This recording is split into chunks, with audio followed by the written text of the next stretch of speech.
which means makaka-work ako whenever I want. Or I mean, yeah, mapipili ko kung anong oras ako mag-work.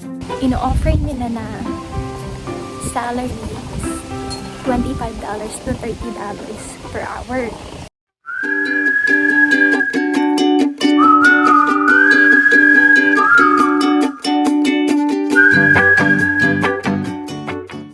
Hi everyone! Welcome back po sa aming channel. Kumusta kayong lahat? Good morning, and hindi ko alam kung anong oras ko ba ito i-upload sa Philippine Line. Pero dito, it's 10 in the morning. So, kumusta kayong lahat? Lalo na yung aking mga kapwa K1 visa holders na andito sa US, na natanggap na ang kanilang green card or advanced parole or yung employment authorization. Kumusta ang paghahanap ng trabaho? So, kung nakita ninyo yung title, related siya sa work dito sa United States. So, sa mga hindi pa nakakaalam or bago pa lang sa aming channel, ako po ay stay-home mother. And, dahil dito sa ating baby Zayra, talaga ang priority namin is si baby Zayra. So, nagtatry din ako maghanap ng mga part-time job na pwede kong gawin na hindi mako-compromise yung pag-aalaga ko kay baby Zayra. Kaya talaga hinahanap ko, kahit hindi siya naka-align sa work ko dati sa Pilipinas, as long as flexible yung time niya, as long as work from home, ayun, kino-consider ko talaga siya. So, nag-a-apply ako para, at least, diba, meron naman tayong konting ambag when it comes to finances dito sa US, bilang talagang, diba, mataas ang cost of living dito, and mahal ang manirahan dito sa USA. Although, carry naman ng trabaho ni Mr. na masustain ang aming pamumuhay dito sa US. Although, syempre, kailangan din talaga magtipid-tipid para makapag-ipon. Gusto ko pa rin sana makatulong. Kaya yun, nagtatry ako maghanap ng work. So, kumusta yung kayo? Nakahanap na ba kayo ng work? And, pansin ko sa panahon ngayon, marami na rin talaga ang kinoconsider ang work from home job kasi nga, you can work in the comfort of your home. Tapos lalo na kung ikaw ay nanay na, mas maaalagaan mo and matututukan mo yung baby mo. Kung part-time lang din naman yung gagawin mo and flexible time. So kayo, kamusta? Nakahanap na ba kayo ng work? Medyo kasi, diba? Medyo mataas ang competition when it comes to work from home jobs. Ang dami ko talagang pinagsubmitan, or ang dami ko din pinag-applyan, and since hindi nga naka-align doon yung aking work sa Philippines, medyo challenging talaga. Lalong-lalo na yung aking mga requirements when finding a job is yung flexible time, and yun siguro yung pinaka-challenging lahat, yung flexible time, yung ako yung pipili ng oras na gusto kong magtrabaho. So, meron ako nakausap dito sa yung friend natin dito sa YouTube na medyo daw, nahirapan din siya maghanap ng work from home job, na naka-align din sa work niya sa Philippines. So, yun, talagang mahirap siya sa ngayon. Pero kung parang dun ka mismo mag-work sa office, hindi siya remote job, parang mas mas madali, mas mabilis. At saka kasi, yung difference pagka nag-work from home ka, o yung work from home na availability ng trabaho compared sa hindi remote job. Pag sinabi mong work from home, more on technical skills talaga. Dapat meron kang technical skills. Kasi, ganun yung mga napapansin ko na trabaho na available when it comes to work from home. So, sa case ko, yung talaga mga ina-applyan ko is related sa technical skills na meron ako. Say, for example, sa Excel kasi, proficient naman ako sa Excel, yung Microsoft Excel. So, kaya akong gumawa ng mga formulas doon. I can work with macros. I can work with, yun yung mga nakikita ko doon na importante. Or mga trabaho na nakikita ko na nire-require nila. Kadalasan na pinag-a-applyan ko ay dapat marunong ka sa pivot tables, sa Excel, marunong ka sa mga formulas, sa charts, mga ganyan. And ako naman, medyo related siya kasi dun sa ginagawa ko kasi I can work with macros when it comes to Excel, pivot tables. I can do coding using Python programming language. So ayan, although hindi ganun ka yung ko when it comes to Python, but I have knowledge about it. So ayun, kaya eto na nga, nag-apply ako, medyo matagal bago ko nakuha itong job offer na to. So kung makikita ninyo sa title, siguro nagtataka kayo bakit ko siya ni-reject. So ito, kwento ko sa inyo kung bakit ko ni-reject yung trabaho na part-time, maganda yung offer na salary, and flexible time. So itong work na pinag-uusapan natin, virtual assistant siya. Nahanap ko siya sa Indeed. And then nung nakita ko yung trabaho, dahil una ko talagang tinignan is flexible time ba, which means makaka-work ako whenever I want, or mapipili ko kung anong oras ako mag-work kasi bilang nag-aalaga ako dito kay Zira, hindi ko alam kung kailan ba siya magti-take ng nap, kung kailan siya cranky. So napaka-importante na flexible time. Siguro kung kung si Zira is nag-school na and hindi na siya, medyo malaki na siya, okay na ako mag full-time job. Tapos yun, pwede kang mag part-time. And then yung ino-offer nila na salary is $25 to $30 per hour. So meron kang option kung gusto mo mag part-time, meron ka ring option kung gusto mo mag full-time. So nung nakita ko yun, syempre apply ako agad, diba? Kasi yun nga, yung job description pasok na pasok sa skills na meron ako. Yun nga, dapat marunong ka sa Excel, Microsoft Excel, marunong kang sa mga pivot tables, mga charts, mga ganyan. So kung profession kayo sa Excel, talagang mai-engganyo kayo. And diba, okay na yun yung $25 to $30. So ayun, so nag-apply ako, submit ako. And then after, kasi gabi ako nung nag-submit.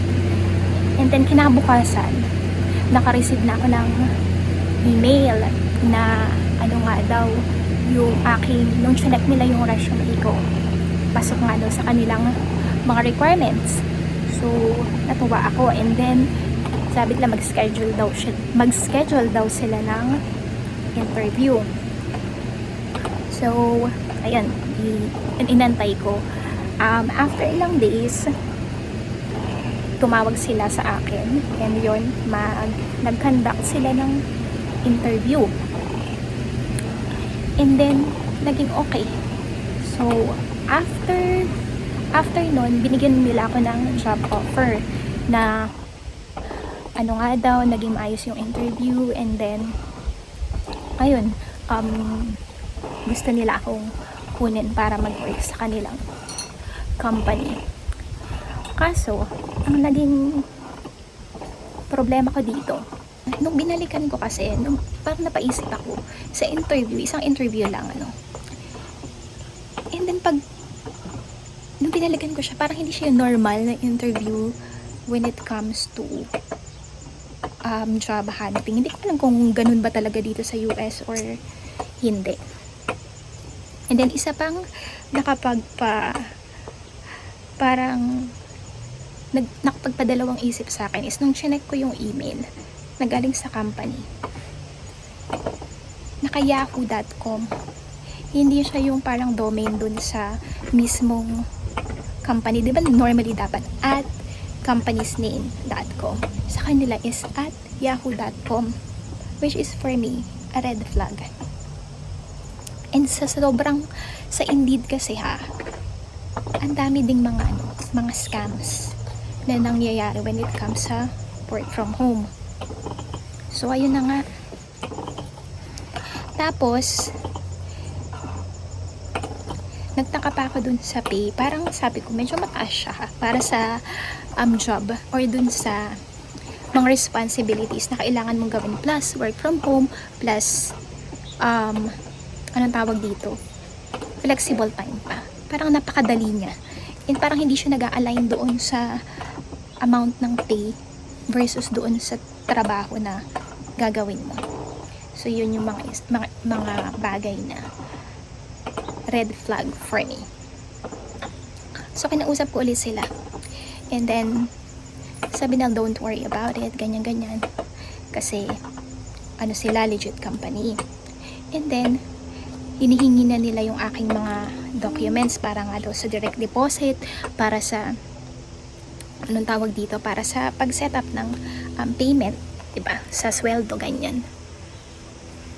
Tapos may binibigay sila na link sa'yo na kailangan mong i-fill out. And then, nung tinry ko siya na, hindi ko kinlik yung link kasi medyo ano na nga, parang iffy. For me, hindi siya, meron ako nararamdamang hindi maganda about dito sa company na to. Tapos, yun na, sinabi nila na kung hindi daw ako comfortable na ibigay ang tawag dito, yung direct deposit, okay lang naman daw, magsisend na lang daw sila ng check for the payment. Tapos, syempre, work from home job siya, parang i-cover daw nila itong what's that? I-cover nila yung mga computer, mga mouse, ganyan. Yung mga dapat mong gamitin when it comes to work from home, which is okay, di ba? So, magsisend sila ng check sa'yo na gagamitin mong amount or pera para sa pagbili ng mga items na yun. E di, nagtry ako mag-search sa Google about yung mga ganyang parang ganyang activity. And then yun nga, I found out na ano nga siya, scam. Kaya, napaka-importante rin talaga. Especially when you are working, if you are looking for a job na work from home, na maging, vigilant kayo about it. Kasi, ang dami-dami na talagang scammers. Pinapanood nyo yung isa kong video, di ba? Na scam na ako ng ating kapwa Filipino. So, ayoko na siyang ulit. Pero, ito kasi nangyari siya mas early. And then doon, kasi ko na talaga na merong mali, merong hindi tama na nangyayari dito sa trabaho na to. Kasi ang bilis. Parang isang interview lang, tapos parang napakabilis ng pangyayari, tinanggap nila ako agad. Tapos yung amount ng pay.